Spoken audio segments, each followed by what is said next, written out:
introduce that next. You did, sure. Welcome back, ladies and gentlemen.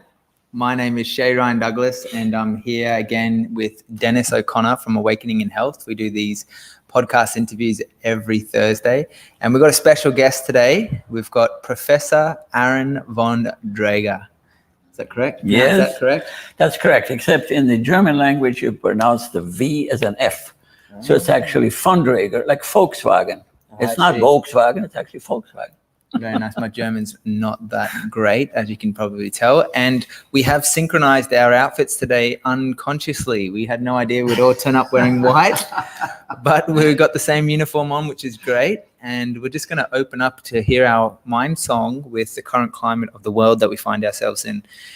There's so much happening in the world right now, and it can be challenging to digest the complexities of areas and understanding that they're interconnected, from health to environment to politics to the state of our simple well-being as a community. And so we're really going to unpack that today.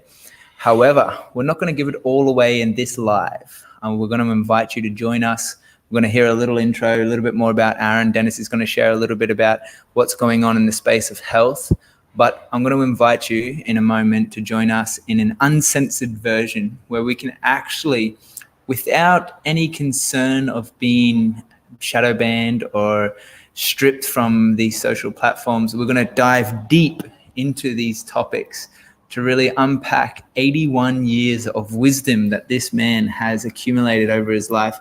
Tremendous experience traveling all over the world, teaching as a professor in politics on Prince Edward Island, and so much more, a wealth of knowledge that this gentleman gets to share with us. Dennis and I have had the privilege, humbly, to sit with this man in a men's circle every Wednesday afternoon, and just to hear the extent of his life experience and the wisdom that comes through him is an absolute humble honor to be sharing this couch in this moment. So Dennis, do you have anything else to share before Ayran jumps in? Yeah, I've always got something to say, haven't I? So forgive us because we're using the one microphone. We actually have another, but for some reason the connection is not working so well. But it's interesting for me how kind of synchrony goes. And I'm on a very different journey myself in relation to what I'm doing with health. And I have the great fortune to actually have two amazing people who are on a world stage who are living in my town, and that's Ayran and Shay. And it was very synchronous as to how I met Ayran. I saw him jump on a bench in a park and educate people about some of the ways of the world. And it was so compelling that I had no choice but to reach out to this guy and just ask him a bit more and say, I want to have a coffee with you, which is what I did. Ayran, interestingly, then introduced me to the men's group that Shay was talking about, and this was how I actually connected up with Shay. So a lot of synchrony there, which I find quite incredible when I think of the story. And then the other thing to mention is there's a lot of dots that seem quite disjointed initially when we think about them, but the current political climate is inexorably linked to, global health. And Ayran's focus in political sciences makes such sense to me when I have question marks around what's going on with the health climate in relation to some things we see happening in the world. And so I'm thrilled to, Ayran and myself have talked a lot about this, so I'm thrilled to expose some of his ideas and his views to people who might want to tune in and watch what we're talking about.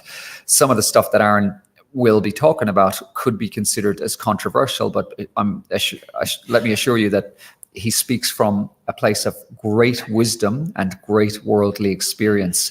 And this is why we have to separate this chat into a couple of different parts, because I think, and this is also good for myself because it means I can let my hair down and not be worried about censorship when I'm addressing some health stuff. So I'm really excited to open this conversation up and to explore what Ayran has got to say. So Ayran, if you can, you are very passionate about a lot of stuff that's going on in the world, and just lead us up to what your position is in relation to that stuff and why you have strong thoughts on it. Well, we're already talking about the fact that we have to be careful in what we say. So there's something not quite right in the situation, is there? Shouldn't we be able to talk about anything that we reasonably want to talk about? No, we've already heard from you, and you're quite right. We're living in a situation, in a culture, where we have to be careful about what we're saying, because otherwise we might be deleted. We might be shadow banned. We might be taken off our ability to communicate with other people. Now, that's already a major indication for everybody, undoubtedly, that there's something really wrong in the situation, because otherwise we should be able to talk to everyone. My background comes from looking at the political scene in the world. Now, that doesn't mean party political. It doesn't mean specific people who are the heads of parties, whether they're prime ministers. I'm looking at politics. The word comes from the ancient Greek. Polis is the city-state. Politics is the business of the city-state. In other words, in modern terms, it's the business of the community. It's the business of the region. It's the business of the country, as opposed to my own personal business. What kind of shirt I wear is up to me. But what happens in the wider community, and this is where we get into education, we get into health, and we get into banking, we get into finances, we get into transportation, and those are areas that are of concern to the whole community, locally, like here in Cairns, where the bus is going, nationally and internationally. Now, we're already sitting in a situation, we're already experiencing a situation where we cannot take an airplane to fly. I cannot fly to New Zealand easily to see my daughters. A friend of mine I just had lunch with cannot fly to Phnom Penh to see some friends over there. So the transportation is being curtailed on us. And of course, the major issue that everyone is very well aware of, and which is causing huge amounts of not only concern, but trauma, and that would be your areas in terms of health and the food that we eat. We're living in a situation where the health situation has gotten people very, very concerned about what's going on, and a tremendous amount of fear. Okay, so we need to talk about where that comes from, who has engineered that, what the background is, genuinely, scientifically, meaning in actual practice, and then look at what various authorities are actually telling us. And those stories are very different. Wow, great bloody opening, Ayran. I can't wait. And the title of the discussion includes the word bankers. And again, we've talked about this, and I'm going to be a bit rhetorical when I'm posing, I guess, you to kind of spell it out for the people who are watching. But just throw a bit of that history on us. And my feeling is very clear. I think it is of absolute importance to know the webs of power behind what you're talking about and how they relate to health. And I think the bankers is right up there. Okay, well, let's look at a little bit about the culture that we are in. The culture is that umbrella which in effect organizes and even dictates what everyone is doing. We are in what is technically, accurately, scientifically, academically, a capitalist culture. Now, what does that mean? A lot of people use the word capitalism or communism or socialism or whatever. Let's explore a bit about the background of the culture that we are in. In a capitalist culture like we are living in, everything that you do and I do and you do is limited to a certain extent. My freedom of movement, that's the only English saying, ends at the tip of your nose. I mustn't hit you, right? My freedom of speech is limited because I can't shout fire in a crowded theater. Just walking out here or using my car and I get to the local traffic lights, if there's a red light, my freedom of movement is limited because people are going in the other direction. Okay, in a capitalist system, there's only one thing which is not limited. And that is, very simply, the accumulation of capital. In other words, money. In other words, resources. And what happens is that the means of exchange, it's very handy that we've got a means of exchange, whether it's $1 or whether it's a shilling, right? You've got a dozen eggs, I've got a loaf of bread. Instead of us just simply trading, we use this currency as a way, I give you some of this money and you give me some of mine. And that's very useful. That's the market. And that market ought to be free. Now, what happens in a capitalist society, in our culture that we're living in, since the accumulation of money is not limited, there are people that are very good at it. There's some people that are very good at sports, others are very good at, abseiling or something like that. There's some people who are particularly good at accumulating money. Okay, now what happens is those people accumulate so much of this money that it's no longer just a means of exchange. It now becomes a means of control. And that's the disaster that we're now facing, because over the last 100 or even a couple of 100 years, the people that are particularly good at dealing with money, and that's where you get into the bankers, they have accumulated so much that it's no longer a means of exchange, it's now a means of control. And as everybody pretty well knows nowadays, if you've got the money of multi-billionaires, then you can control the political area, you can control sports, you buy sports teams, you can control people who want to go sailing, you can control whatever is going on, because you've got the capacity to actually buy those people, or use that capacity that you have as finances in order to get them to do what you want. Okay, that turns out eventually, and we are in that situation, into a disaster. And the disaster is that the very people at the top also turn out to be mentally, psychologically sick. As most people have found out by now, they're control freaks. Technically, medically, you'd say they're psychopaths. Okay, what does that mean? What it means basically is that these people are ready to do anything and everything in order to keep their positions of power and even increase those. So now we're faced with a situation where the people at the very top, not only are they able to control things, but they're also mentally sick in the sense that they want to control the whole world and all the population in it. And the next thing is we'll get into is how they've recently been doing that. So would it be naive of me to say that you're talking about the governments being in control of the world? Well, that's the problem. It isn't that the governments, in the sense of the politicians who are meant to be the control of the community, of the society, they're not in control, because the people above them who have the money have bought most of these people, or they're threatening these people.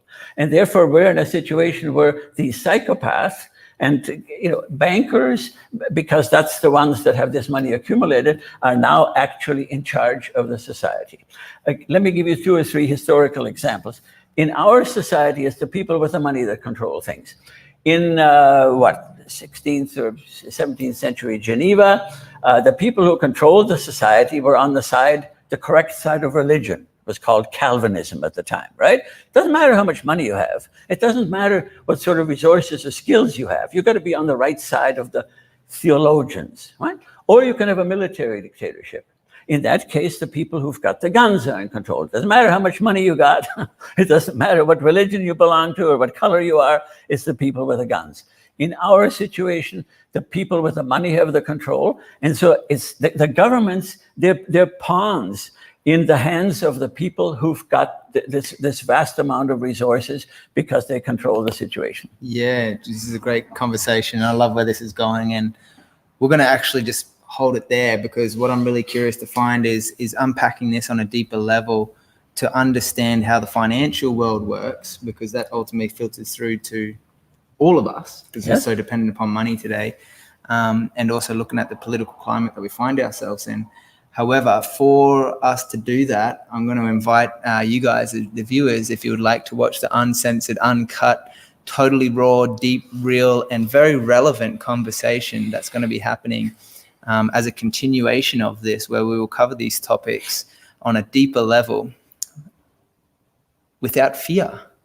And that's a very good point, as Ayran had mentioned, that we are being limited in this moment because there's only so many things that we can share. And so we feel it's sharing our mind song of what we've experienced in our lives based upon 81 years of life experience is very, very important to share with the world in this current time. So if you want to join us, I've popped the link in the description. You'll see it at earthheroestv.com/awakening in health.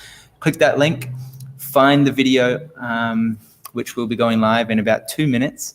And from there, if you want to subscribe, you get 7 days free with this special offer. And it's a small subscription fee that goes towards enabling us to continue doing what we love, sharing the truth, sharing our passion, interviewing incredible people like Ayran and Dennis, and I can continue to bring a little bit of light to the world by sharing the truth. Because the truth will always prevail, as we've come to know. So thank you guys for tuning in. And I just wanted to thank those guys returning, to Monk and Troublesome tuning in, leaving us a few comments there. Thanks very much, guys. Jump on the link. I'll actually drop it in the comments section too, so you guys can get access to that straight away. And then we'll go live. Is there anything, what else are we going to be talking about in this one, Dennis? Yeah, I think for me it's fairly exciting because again, as Aaron rightly pointed out, I'm always finding myself feeling the umbrella and the weight of censorship, especially when I'm looking at stuff relating to pandemics at the moment, and I'm always just really stunned and fairly sad about the amazing high quality professional voices that are being censored and have been deplatformed. So this is a bit of a new opportunity, I guess, for me to just stand in my truth on Shay's platform. So I'm really thrilled to get over there and just basically tell it how I see it and make my feelings known about it. And yeah, I encourage anybody who's interested to, I guess, cut right to the point and get to, I guess, the essential kind of themes of what we feel is important and what's going on. Join us over there. There's a lot of other truth stuff on Shay's channel where people can speak freely without getting censored. And yeah, for anybody who had a look today, I really value you guys' support. And I thank you so much for also helping us have the courage to stand in our truths as well. See you soon, guys.